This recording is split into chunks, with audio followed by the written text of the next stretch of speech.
দর্শক, হাম পরিস্থিতির খবর জানাতে মৌলভীবাজার থেকে এই মুহূর্তে আমাদের সহকর্মী আব্দুর রব যুক্ত হয়েছেন। রব, মৌলভীবাজারে হামের সংক্রমণ কি পরিমাণ দেখতে পাচ্ছেন এবং টিকাদান কর্মসূচি সেখানে কেমন, কি খবর? জি, শরীফ। আমি এখন দাঁড়িয়ে আছি মৌলভীবাজার ২৫০ শয্যা জেনারেল হাসপাতালে। এই হাসপাতালে একটি হাম আইসোলেশন ওয়ার্ড ২০ বেডের একটি হাম আইসোলেশন ওয়ার্ড খোলা হয়েছে এবং আসলে বলা চলে যে প্রতি মুহূর্তেই বা প্রতিনিয়তই আসলে এই যে হাম সংক্রমণের যে যারা রোগী রয়েছেন তারা আসলে হামের প্রভাবটা বা প্রকোপটা বৃদ্ধি পাচ্ছে।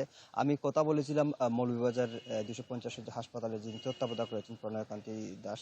তিনি আমাকে জানিয়েছেন যে তারা ২০ ওয়ার্ডের যে হাম আইসোলেশন ওয়ার্ড খুলেছেন সেটাও আসলে পর্যাপ্ত না, কারণ পর্যায়ক্রমে আসলে রোগী বৃদ্ধি পাচ্ছে, ফলে তারা হয়তো আরও একটা বা দুটি ওয়ার্ড খুলতে পারেন। এবং আসলে আমরা ওয়ার্ডের ভিতরে গিয়ে দেখেছি যে এখানে অনেক রোগী আসলে এখন পর্যন্ত মৌলভীবাজার ২৫০ শয্যা হাসপাতালে ৩০ জন রোগী ভর্তি হয়েছিলেন এখানে এবং অনেকেই আসলে চিকিৎসা নিয়ে বাড়ি ফিরেছেন। এখন পর্যন্ত ১৩ জন রোগী এই হাসপাতালে ভর্তি রয়েছেন এবং আসলে অনেকেই অসচেতন। আমরা দেখেছি যে যে শিশুটি অসুস্থ তার পাশে আরও ২-৩টি শিশু এরকমও রয়েছে।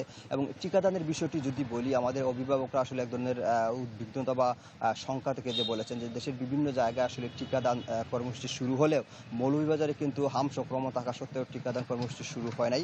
মৌলভীবাজারের সিভিল সার্জন আমাকে জানিয়েছেন যে আসলে এই মাসে মৌলভীবাজারের টিকাদান কর্মসূচি শুরু করা যাবে না। আগামী মে মাসের প্রথম থেকে হয়তো মৌলভীবাজারে হামের টিকা দেওয়া শুরু হবে। আগামীর অগ্রগতির ভিত্তি আনোয়ার ইস্পাত, স্ট্রংগেস্ট স্টিল সিন্স 1978। এমনটাই জানিয়েছেন। আমরা দেখেছি যে শিশুরা যেমন হামে আক্রান্ত হয়েছেন, বয়স্করাও হামে আক্রান্ত হয়েছেন। এই হাসপাতালে দুজন কিশোরীও আছেন যারা হামে আক্রান্ত হয়েছেন এবং চিকিৎসকরা যেটা জানিয়েছেন যে আসলে পূর্বে যারা হামের টিকা দেননি তাদের আসলে এই সংক্রমণটা হচ্ছে এবং যেহেতু এটা একটা সংক্রমিত রোগ এবং চিকিৎসকরাও আসলে প্রত্যাশা করছেন যে যত দ্রুত এই টিকাদান কর্মসূচি শুরু হবে তত আসলে এই যে হামের যে প্রকোপ যে বৃদ্ধি পাচ্ছে সেটা হয়তো অনেকটা নিয়ন্ত্রণে চলে আসবে। শরীফ। রব, ধন্যবাদ আপনাকে।